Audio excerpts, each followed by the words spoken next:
Okay, mamam time. Ayan na si Pickles, nag-aabang na. Ayan. So, mamam time ulit si Pickles kasi nag-jogging siya. Okay. O, tara, bebe. Let's go, let's go. Ayan, o. O, ginulo niya na yung ano, o.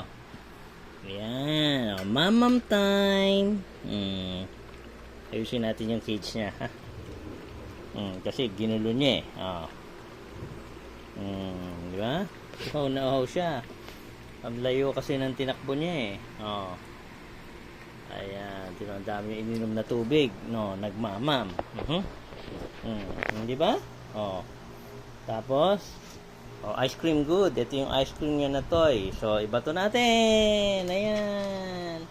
Oh, nice. So, si Charot. Si Charot. Si Charot. Ibato mo si Charot. Kunin mo si Charot. Very good. Good girl. Ayan. Follow Team Arbes for more Pickles videos. Bye-bye.